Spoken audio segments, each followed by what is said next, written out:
I'm Reverend Deanna Cox, and this is the midweek reflection for November the 10th.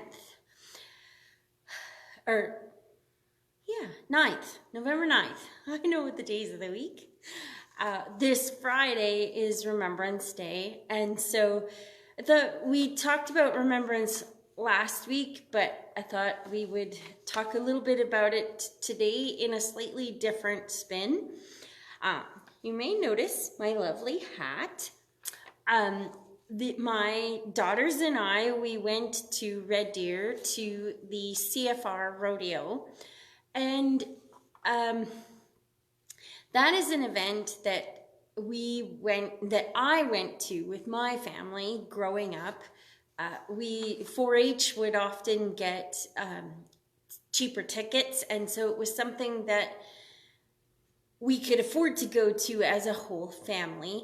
And so it built in me this nostalgia, this remembering of that time together as family. And so we took our children and went with my parents often whenever we could. And it is something that our daughters and I still enjoy going to and partaking in.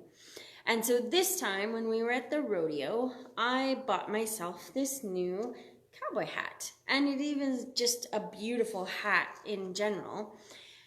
It's a little bold for me, but that's also why I chose to wear it today, other than the chance to show it off because there's not any rodeos here. But the boldness of it reminds me of how we are called by God to be bold people and to live boldly a life of love and grace. And that many times loving our neighbor pushes our comfort zones and challenges us in the way that we understand the world. And I wanted to share with you a little bit about how the workshop that 6 of us attended in Bashaw last week talked about how we can learn to better understand those things that challenge our understanding and push our limits, and to understand them in a way that doesn't set off our defensiveness or push our fear button. And so that's really important. And my deepest wish as the workshop went on was that everyone could discover the knowledge that we gained in that day. For we, personally, our communities, and our world would be a much better, more peace-filled place if we could discover that learning of how to engage in conversation with each other without that defensiveness and fear.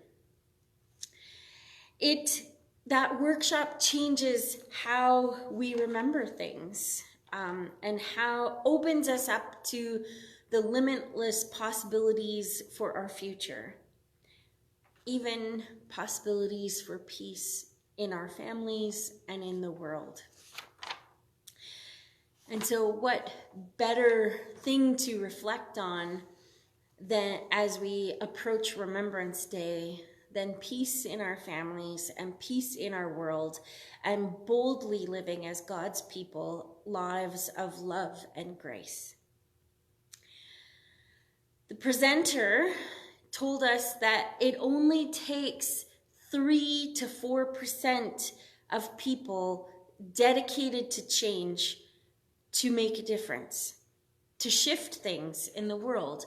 Only 3 to 4%. So we can make a difference.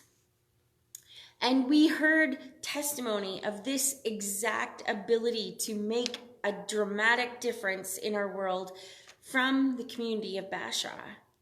We were told how a small group of maybe 12 people were dedicated to making things different in Bashaw.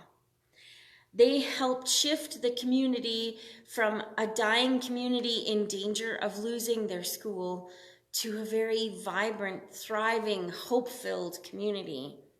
The same size, but now they are attracting people as people begin to notice their shift, their vibrancy, their dedication to community. And they did this in 2 short years.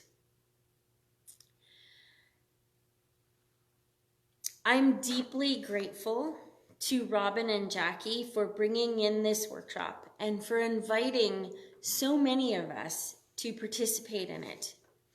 And I hope that you will be bold and daring enough to discover the ways that we can shift the tide of our ways of thinking in our communities and imagine the possibilities of a more resilient, brighter, kinder future for us all.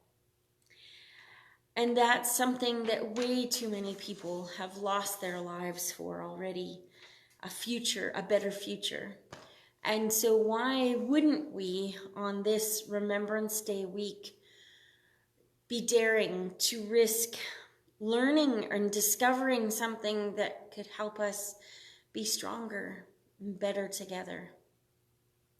So I hope that you will, there were 6 of us that went, and I really hope that you will be courageous enough to talk to us about our experience there. I'm hoping that we will have a way to present it, perhaps in a Sunday worship or in a letter out in the newsletter. We'll try and get our experience out there in as many ways as possible, because I really think it does open us up to living into that new vision and call statement that the United Church of Canada has about being bold and daring and seeking justice in our world. And so I thank you for that. I'm going to include, I hope, in the post or somewhere later, a poem that I read in our remembrance service. And as well, I promised that I would share a video from Nemo Patel about we the people and how we the people can be the change that we want to see in the world. And so I hope that you will read those and give that song a listen and maybe find one way. Actually, Remembrance Day is the 11th. So I challenge you to find 11 ways to put more kindness, more joy, more love, more peace, more hope out into the world this week. 11 ways this week. That's a lot of smiling, random acts of kindness, but it'll shift the tide in you, and I hope that I'm going to take that challenge up too.